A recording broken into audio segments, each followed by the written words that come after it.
Mind set ہے. تبدیلی پہلے ذہن کے اندر تبدیلی آتی ہے, پھر زمین پہ آتی ہے. ہمارا جو مائنڈ سیٹ جب سے یہ 2 سال میں دیکھ رہا ہوں, جو ہمارے گورنمنٹ کے ادارے بن چکے ہیں, جس طرح ہماری گورنمنٹ فنکشن کرتی ہے, وہ ایک بالکل کوئی کنیکشن نہیں ہے کہ پاکستان نے جانا کس طرف ہے, گورنمنٹ کا کیا رول ہے, گورنمنٹ کے ڈفرینٹ اداروں کا آپس میں کیا کوآرڈینیشن ہونی چاہیے. یہ سب کچھ فریکچر ہو چکا ہے. اور اس کی سب سے بڑی وجہ یہ ہے کہ جو ایک نیشن اپنا ویژن طے کرتی ہے کہ ہم نے جانا کدھر ہے, وہ ویژن بلر ہو چکا ہے, اس میں کلیئرٹی نہیں ہے. اور جب اس میں کلیئرٹی نہ ہو تو جو پھر ایک گورنمنٹ کے ادارے ہیں ان کے اندر بھی پھر کلیئرٹی نہیں رہتی. دیکھیں سب سے بڑا پرابلم ہمارا اس وقت کیا ہے, جو اگر میں ایک پرابلم بتاؤں جو سب سے بڑا ہمارا پرابلم یہ ہے کہ کبھی بھی کوئی ملک آگے بڑھ ہی نہیں سکتا جس کی جب 2 سال پہلے ہمیں گورنمنٹ ملی تو $60 ارب کی اس کی امپورٹس ہوں اور اس کی ایکسپورٹس $20 ارب کی ہوں, اور $20 ارب بھی $25 ارب سے $20 ارب پہ آئی ہو, یعنی امپورٹ کم ہو گئی, ایکسپورٹ کم ہو گئی ہو پہلے سے. کوئی دنیا میں ملک ترقی نہیں کر سکتا کیونکہ آپ کی ویلتھ جنریشن ہی نہیں ہوتی. جب آپ کے ملک سے زیادہ ڈالرز باہر جا رہے ہوں اور ملک میں کم ڈالرز اندر آ رہے ہوں تو ملک کبھی ہمیں خوشحال ہو ہی نہیں سکتا. ہر تھوڑی دیر کے بعد ہمیں IMF کے پاس چلے جانا پڑتا ہے. کیوں IMF کے پاس جاتے ہیں؟ کہ ہمارے پاس ڈالر کی کمی ہو جاتی ہے, ہمارے ریزروز ختم ہو جاتے ہیں. ریزروز نے ختم ہونا ہی ہے جبکہ آپ $40 ارب ٹریڈ گیپ جس ملک میں ہو, وہ پریشر تو ریزروز پہ پڑے گا, فورن ایکسچینج ریزروز پہ. جب ریزروز کم ہوں گے روپیہ گرنا شروع ہو جائے گا. جب روپیہ گرے گا تو مہنگائی آئے گی, کیونکہ ساری چیزیں جو ہم امپورٹ کرتے ہیں, تیل ہے, جو گیس, جو بنیادی جو پھر ٹرانسپورٹ میں جاتی ہیں, جو بجلی بنانے میں جاتی ہیں, سب مہنگی ہو جاتی ہیں. پام آئل امپورٹ کرتے ہیں ہم, گھی مہنگا ہو جاتا ہے, دالیں آج کا امپورٹ, وہ سب مہنگی ہو. جب آپ کا روپیہ گرتا ہے تو وہ ملک ہی بوتا جاتا ہے. تو سب سے پہلی چیز یہ کہ اگر ہم نے ملک کو ڈیولپ کرنا ہے تو زیادہ ڈالرز کو اندر آنا چاہیے ملک کے بنسبت باہر جانا چاہیے. تو چائنا کی جو ڈیولپمنٹ ہوئی ہے وہ کیوں ہوئی؟ کیونکہ چائنیز لیڈرشپ نے کانشلی فیصلہ کیا کہ ہم نے اپنی ایکسپورٹس کو ترجیح دینی ہے, اور انہوں نے جیسے جیسے اپنی ایکسپورٹس بڑھاتے گئے ان کی دولت بڑھتی گئی. اور انہوں نے ایک گورنمنٹ, پھر ساری جو گورنمنٹ تھی اس ساری گورنمنٹ کا کام تھا ایکسپورٹس بڑھانا, اپنے اندر ملک میں زیادہ ڈالرز لے کے آنے. جب ترکی میں پرائم منسٹر اردوغان آئے, تب پرائم منسٹر تھے, تو ترکی کا بالکل ہمارا حال تھا. وہاں بھی ان کو ہر تھوڑی دیر کے بعد IMF کے پاس جانا پڑتا تھا. ادھر بھی ان کی ڈیموکریسی ڈسرپٹ ہوتی رہتی تھی. تو پرائم منسٹر اردوغان نے جو ترکی کی تبدیلی لے کے آئے, انہوں نے پلان کر کے اپنی ایکسپورٹس بڑھائی, سارے ملک کو لگایا کہ بار بار انہوں نے کہا کہ ہماری, میں نے خود ان کی تقریریں سنی کہ ہماری 3 ٹاپ پرائیورٹیز ہیں, ایکسپورٹس, ایکسپورٹس اور ایکسپورٹس.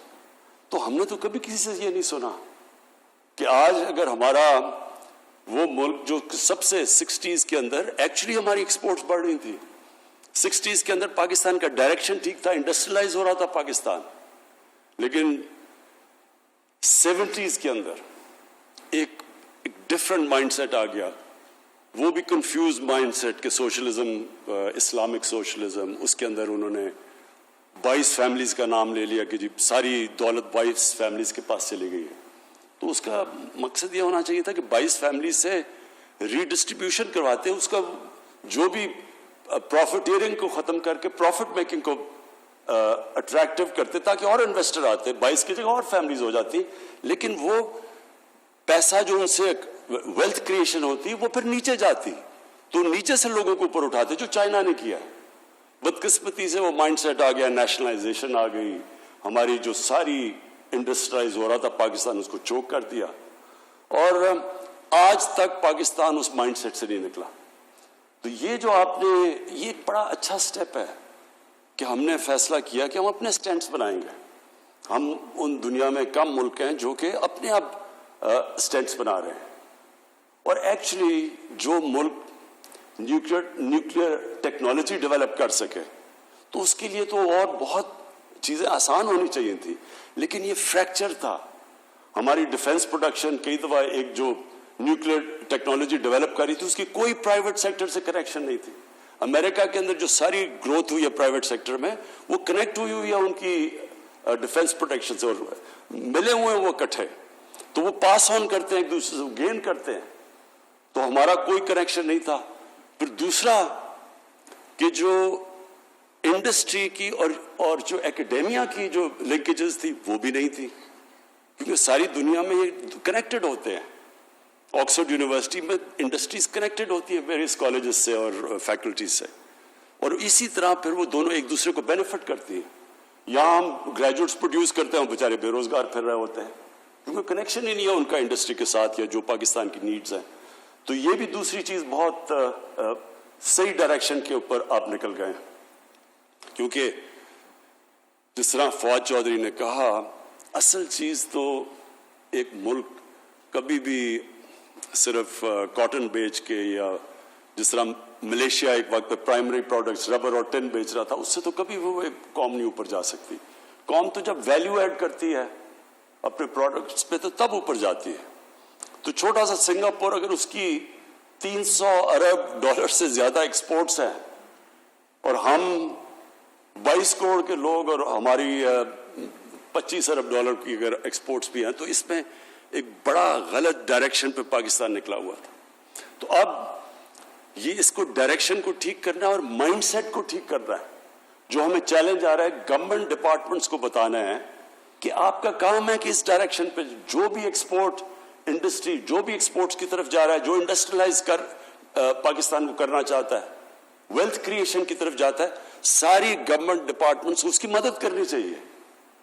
ایف پی آر کو مدد کرنی چاہیے. جو باقی ہماری جتنے بھی جس کو ریڈ ٹیپ کہتے ہیں, بجائے ان کی مدد کرنے کے رکاوٹیں ڈال دیتے ہیں ان کے راستے میں, کیونکہ مائنڈ سیٹ ابھی تک وہی سوشلسٹ مائنڈ سیٹ ہے کہ پروفٹ میکنگ کو کرائم سمجھا جاتا ہے. وہ 70s میں مجھے ابھی بھی یاد ہے کہ جو 70s کے پولیٹیشنز تھے ان میں ایک ہمارے ساتھ بھی آئے. ہم نے جب پارٹی شروع کی تو مجھے وہ یاد ہے, وہ اپنی تقریر شروع ہی کرتے تھے جاگیردار کو پہلے برا بھلا اور اس کے بعد سرمایہ کار کو برا بھلا. تو اگر سرمایہ کاری نہیں ہوگی, انویسٹمنٹ نہیں ہوگی, تو ملک آگے کیسے بڑھے گا, ویلتھ کریشن کیسے ہوگی. جو ہمارا گورنمنٹ کی جو ہم کوشش کر رہے ہیں, آپ مائنڈ سیٹ چینج کر رہے ہیں, یہ ویلتھ کریشن, ایک ملک کے اندر انویسٹمنٹ ہو, بزنس چلے, باہر سے لوگ آئیں. جو ہمارے سب سے بڑا پاکستان کا ساسا اوورسیز پاکستانی ہے. لوگ اس چیز کو سمجھتے نہیں ہیں کیونکہ لوگوں کا انٹریکشن ان سے نہیں ہے. میرا سب سے پرانا انٹریکشن اوورسیز پاکستانی سے, جب میں کرکٹ کھیلتا تھا تب میں جب دنیا میں جاتا تھا تو پاکستانی آتے تھے جو وہاں باہر بیچارے, وہ سب سے زیادہ پیٹریوٹک پاکستانی ہے. وہ جب باہر جاتا ہے ملک, جب باہر کے معاشرے میں جب وہ رہتا ہے تو اس کو اپنے ملک کی زیادہ قدر ہو جاتی ہے. اور خاص طور پہ اب جو اسلاموفوبیا ہے باہر, ان کو تو اور زیادہ قدر ہے پاکستان کی. ہم تو وہ خوش قسمت ملک ہیں, اگر ہم اپنی انوائرمنٹ ٹھیک کر دیں, اگر ہم ریسیپٹیو ہو جائیں, تو سب سے زیادہ اس ملک کو جو بینیفٹ کرے گا وہ اوورسیز پاکستانیز ہیں. ان کا سکلز ہیں, ان کے پاس ہر چیز میں ایکسپرٹیز بیٹھی ہوئی ہے باہر, زبردست انٹرپرینورز باہر بیٹھے ہوئے ہیں, ہر ایریا میں پروفیشنلز بیٹھے ہوئے ہیں. ہم نے صرف ایک ملک میں ماحول پیدا کرنا ہے تاکہ وہ واپس آئے.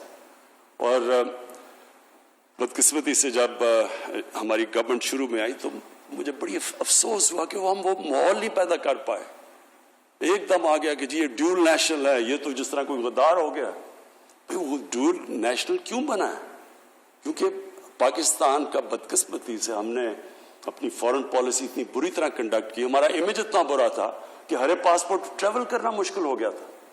تو ہم ان کو اس چیز پہ یہ نہ سمجھے, وہ لوگ ترستے ہیں پاکستان کے لیے, اور ان کے لیے صرف ہم نے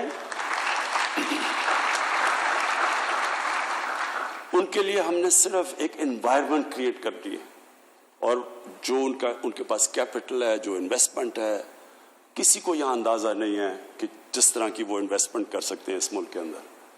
اس کے بعد ہماری جو لنکیج ہے چائنا کے ساتھ، وہ ہمارے لیے بہت بڑی، اس ملک کے لیے بہت بڑا ایسٹ ہے، لیکن نمبر 1 ہمارا ایسٹ اوورسیز پاکستانی ہے۔ اور اس کے لیے پھر سے میں کہتا ہوں کہ ساری گورنمنٹ ڈپارٹمنٹس کو ہم جو اب کوشش کر رہے ہیں مائنڈ سیٹ چینج کرنے کا، کہ جب تک ہم اس ملک میں اپنی ایکسپورٹس بڑھائیں گے نہیں، جب تک کہ ہم یہ جو سٹینڈس امپورٹ سبسٹیوشن نہیں کریں گے، اپنے ڈالرز نہیں بچائیں گے، جب تک ہمارے پاس ایک ڈالر کا سرپلس نہیں ہوگا، ہم تو پھر اسی وشس سائیکل میں ہر تیسرے سال کے بعد IMF کے پاس جانا پڑے گا، کیونکہ ہماری امبیلنس ہو جائے گا، ٹریڈ امبیلنس یا کرنٹ اکاؤنٹ امبیلنس۔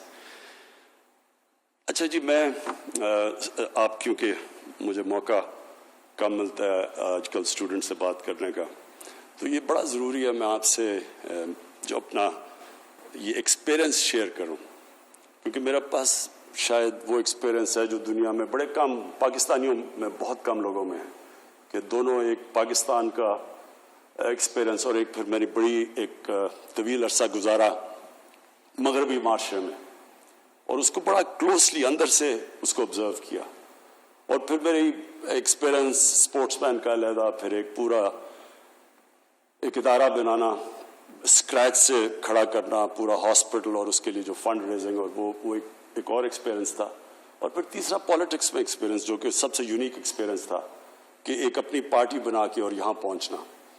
تو جو میں آپ کو اپنے ایکسپیرئنس سے جو سب سے امپورٹنٹ چیز آپ کے لیے جو میں آپ کو ایک لیسن دینا چاہتا ہوں، جو آپ کے لیے بڑا کام آئے گا، وہ سب سے امپورٹنٹ چیز یہ ہے کہ انسانوں کو اللہ نے جب اشرف المخلوقات بنایا تو ایک چیز سمجھ جائیں کہ انسان کے پاس وہ پوٹینشل ہے جو کسی اور اللہ کی مخلوق کے پاس نہیں ہے۔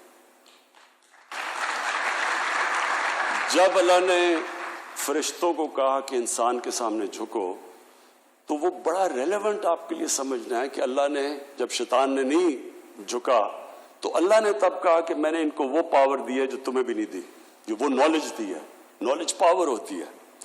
تو یہ پرابلم ہمارا یہ ہوتا ہے کہ ہم اپنے پوٹینشل کو پہچانتے نہیں ہیں، ہم اپنے آپ کو انڈر سیل کرتے ہیں، ہم اپنی جو ویژن ہے جو زندگی کی اس کو اتنی محدود کر لیتے ہیں کہ اپنا ہی پوٹینشل کو کیپ کر دیتے ہیں، ہم اپنے اوپر لمیٹیشنز لگا دیتے ہیں، اور ہم اللہ کی وجہ، جس طرح مولانا رومی نے ایک دفعہ کہا کہ جب اللہ نے آپ کو پر دیے ہیں کیوں چونٹیوں کی طرح زمین پہ رینگ رہے ہو؟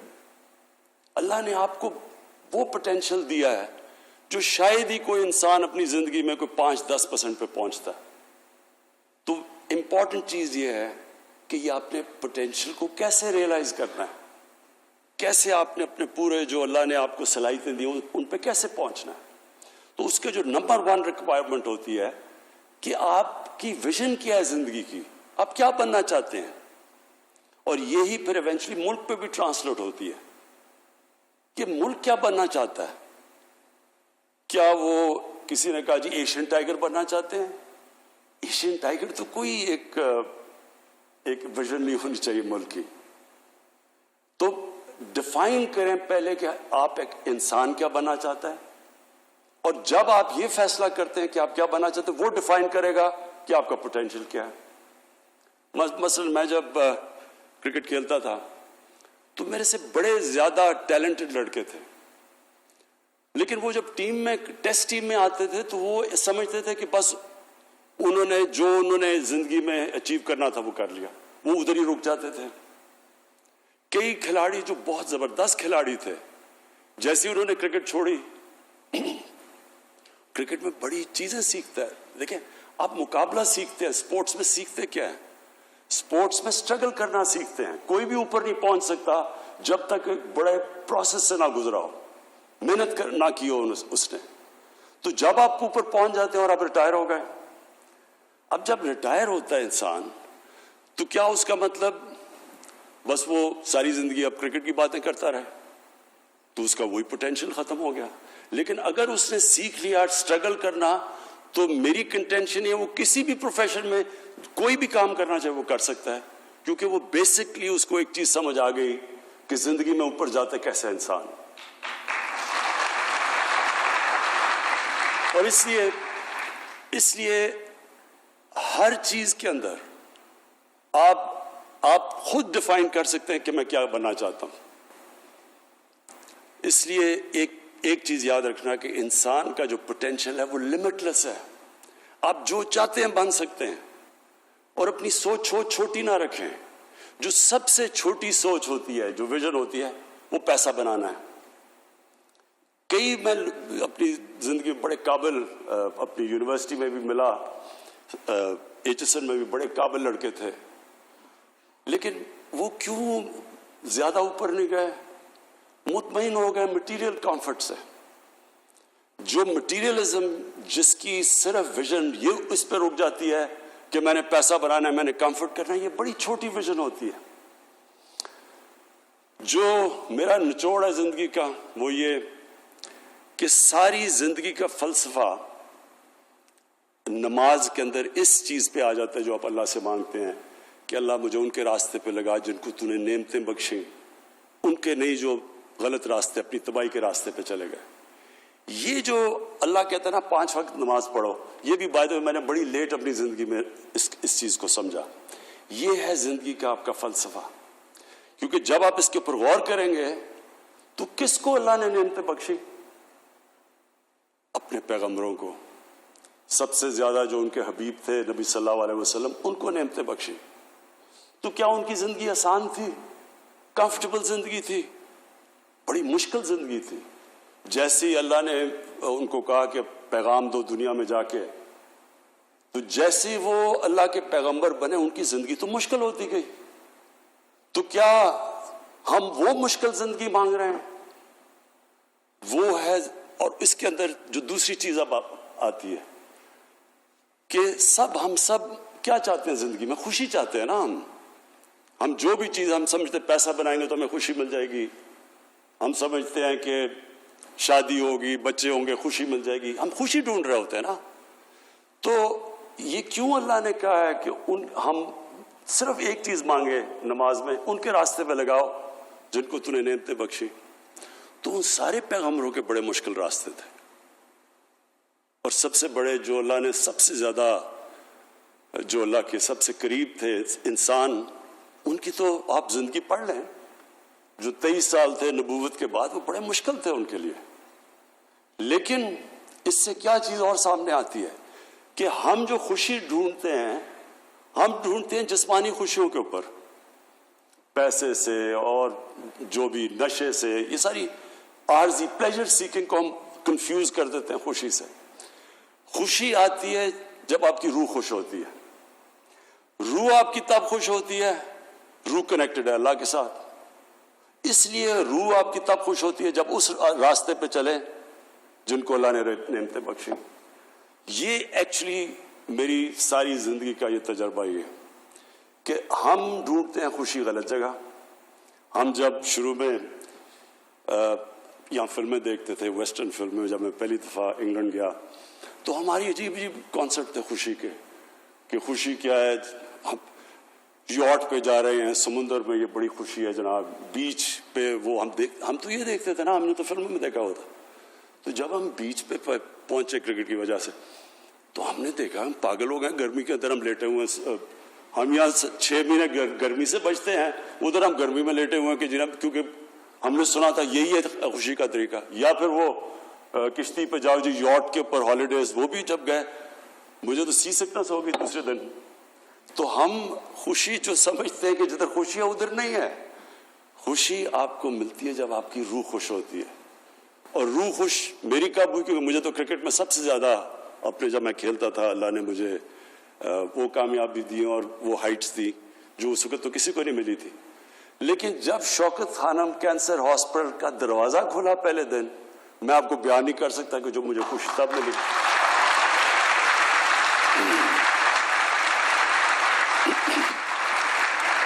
کہ کہنے کا میرا مقصد یہ ہے کہ دیکھیں خوشی اللہ دیتا ہے، کیونکہ آپ کی روح جب خوش ہوتی ہے اس کا مطلب آپ صحیح راستے پہ ہیں۔ تو یہ یاد رکھیں کہ یہ جو ہم سارا وقت خوشی ڈھونڈتے ہیں وہ سارا فلسفہ ادھر ہے کہ اللہ ان کے راستے پہ لگا جن کو تو نے خوشیاں دی، ان کے نے جو غلط راستے پہ چلے گئے۔ یہ آپ کو قرآن بار بار کہتی ہے کہ سوچو، ڈیلیبریٹ کرو، جائزہ لو، اپنی زندگی کا دیکھو، ہر جگہ اللہ کے اشارے ہیں۔